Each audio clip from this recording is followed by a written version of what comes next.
बिस्मिल्लाहिर्रहमानिर्रहीम। हजरत याकूब अलैहिस्सलाम अल्लाह के बड़े नेक और सच्चे बंदे थे।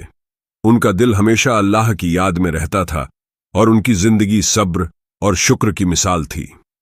आप हजरत इसहाका अलैहिस्सलाम के बेटे और हजरत इब्राहीम अलैहिस्सलाम के पोते थे।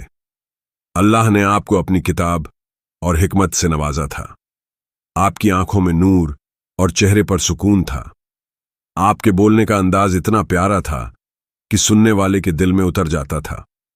अल्लाह ने आपको 12 बेटों और बेटियों की नेमत दी थी। आपके बेटों में से हर एक से बनी इसराइल की कौम फैली और इनकी नस्ल से बहुत से नबी आए। लेकिन आपके सबसे प्यारे बेटे यूसुफ अलैहिस्सलाम थे। यूसुफ बचपन से ही नूरानी और हसीन थे। उनके चेहरे पर ऐसी रौनक थी कि जो भी उन्हें देखता उनका दीवाना हो जाता।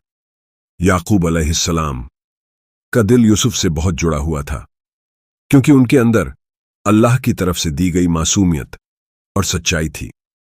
यूसुफ अलैहिस्सलाम ने एक बार अपने वालिद से कहा कि मैंने ख्वाब देखा है जिसमें 11 सितारे, सूरज और चांद मुझे सजदा कर रहे हैं।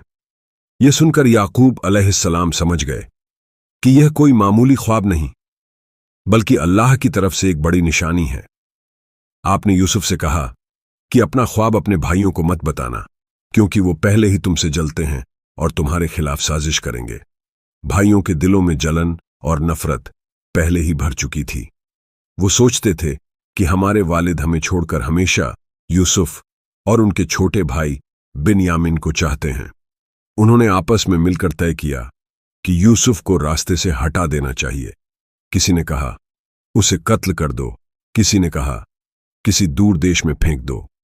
आखिरकार बहुत एक ने कहा कि क्यों ना उसे किसी कुएं में डाल दिया जाए ताकि राहगीर उसे निकालकर कहीं ले जाए।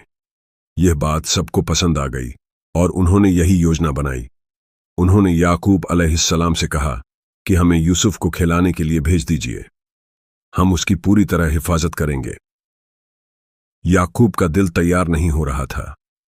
आपको डर था कि कहीं यूसुफ के साथ बुरा ना हो जाए, लेकिन बेटों ने बार बार यकीन दिलाया और कहा कि हम उसे अपनी जान से ज्यादा महफूज रखेंगे। आखिरकार आपने अल्लाह का नाम लेकर इजाजत दे दी। भाई यूसुफ को लेकर जंगल पहुंचे और वहां उसे जबरदस्ती एक गहरे कुएं में डाल दिया। यूसुफ का दिल बहुत डर से भर गया, लेकिन उन्होंने अल्लाह पर भरोसा किया। अल्लाह ने उनको सुकून दिया और वादा किया कि एक दिन तुम्हें इस मुश्किल से निकालेंगे और तुम्हें बहुत ऊंचा मुकाम देंगे। जब भाई घर लौटे तो उन्होंने याकूब अलैहिस्सलाम को धोखा देने के लिए यूसुफ की कमीज पर झूठा खून लगाया और रोते हुए कहा कि अब्बा जान, हमें माफ कर दीजिए, यूसुफ को भेड़िया खा गया। याकूब अलैहिस्सलाम का दिल रो पड़ा। उन्होंने अपने प्यारे बेटे की जुदाई का गम दिल में दबा लिया, मगर अल्लाह के नबी होने के नाते वो सब्र और हिम्मत से काम लेते रहे। उन्होंने कहा कि तुम्हारी बातें मुझे सही नहीं लगती, लेकिन मैं सब्र करूंगा और अल्लाह ही से मदद मांगूंगा। आप रात रात भर जागते और अल्लाह से दुआ करते। यूसुफ की याद में आपकी आंखें नम रहती, लेकिन फिर भी आपने कभी अपने बेटे खोने पर शिकायत नहीं की, बल्कि अल्लाह के फैसले पर राजी रहे। यूसुफ कुएं में अकेले थे। रात का अंधेरा और तन्हाई थी, लेकिन उनके दिल में अल्लाह का नूर और तसल्ली थी। उधर कुछ दिनों बाद एक काफिला उस रास्ते से गुजरा। जब उन्होंने कुएं में पानी निकालने के लिए बाल्टी डाली तो यूसुफ उसमें पकड़कर ऊपर आ गए।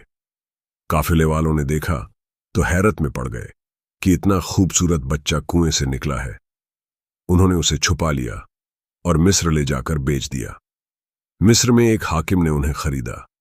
उसने अपनी बीवी से कहा कि इस लड़के को इज्जत और प्यार से रखना, शायद यह हमारे लिए फायदे का सबब बने या हम इसे बेटा बना लें। यूसुफ वहां रहने लगे। अल्लाह ने उन्हें हुस्न और अक्ल दोनों से नवाजा था। जैसे जैसे वो बड़े होते गए, उनकी शख्सियत सबके दिलों पर असर डालती गई। दूसरी तरफ याकूब अलैहिस्सलाम अपने बेटे की जुदाई में हर दिन और कमजोर होते जा रहे थे। उनका दिल हमेशा यूसुफ की याद में डूबा रहता। जब भी बेटे उनके सामने आते, उन्हें यूसुफ की कमी महसूस होती। वो अक्सर कहते कि मुझे उस बेटे की खुशबू आती है जिसे तुम लोग खोकर आए हो। लेकिन बेटे कहते कि आप तो अपने पुराने गम में फंसे रहते हैं।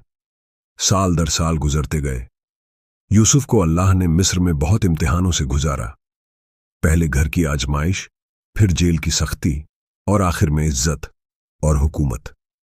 जब मिस्र में कहत पड़ा, लोग अनाज लेने यूसुफ के पास आते।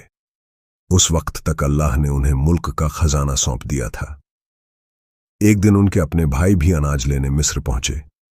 यूसुफ ने उन्हें पहचान लिया, लेकिन उन्होंने यूसुफ को नहीं पहचाना। आपने उनसे बहुत नरमी से बात की और कहा कि अगली बार अपने छोटे भाई को भी साथ लाना। जब वो लोग फिर आए और बिन्यामिन को साथ लाए तो यूसुफ ने उसे अपने पास रोक लिया। भाई परेशान होकर वापस लौटे और याकूब अलैहिस्सलाम को सारा हाल बताया। यह सुनकर याकूब का दिल और टूट गया। उन्होंने कहा कि अब मेरा दिल सिर्फ अल्लाह की तरफ लग चुका है। उन्होंने सब्र और दुआ का दामन थामा और अपने बेटे की जुदाई में उनकी आंखें सफेद हो गईं, यानी रो रो कर उनकी नजर चली गई। लेकिन अल्लाह का वादा सच्चा था। एक दिन यूसुफ ने अपने भाइयों को अपना राज खोल दिया और कहा कि मैं वही यूसुफ हूं जिसे तुमने कुएं में डाला था। अल्लाह ने मुझ पर बड़ा एहसान किया और मुझे इस मुल्क में इज्जत दी। तुम लोग आज मायूस मत हो, मैंने तुम्हें माफ कर दिया है। जाओ, अपने वालिद को लेकर आओ। भाई खुशी खुशी अपने वालिद के पास लौटे और यूसुफ की कमीज दी। जैसे ही याकूब अलैहिस्सलाम ने कमीज को अपने चेहरे पर लगाया, उनकी नजर लौट आई। उन्होंने अल्लाह का शुक्र अदा किया और अपने बेटों से कहा कि मैंने शुरू से ही अल्लाह से उम्मीद रखी थी। फिर याकूब अपने सारे घर परिवार के साथ मिस्र चले गए। जब याकूब और उनके बेटे यूसुफ के पास पहुंचे तो एक बेइंतहा खुशहाल मुलाकात हुई। यूसुफ ने अपने वालिद को गले लगाया, उनका हाथ चूमा और अल्लाह की रहमत का शुक्र अदा किया। वहीं यूसुफ का वह ख्वाब भी पूरा हुआ जिसमें सूरज, चांद और 11 सितारे उन्हें सजदा कर रहे थे। सूरज और चांद से मुराद उनके वालिद और वालिदा थे और सितारों से उनके भाई। याकूब ने अपने बेटे से मुलाकात करके सब गम भुला दिए। उन्होंने अपनी बाकी जिंदगी मिस्र में ही गुजारी। उनका दिल हमेशा अल्लाह की याद और शुक्र से भरा रहा। आखिरकार जब उनका वक्त पूरा हुआ तो उन्होंने अल्लाह से दुआ की कि मुझे अपने नबियों के साथ उठा ले।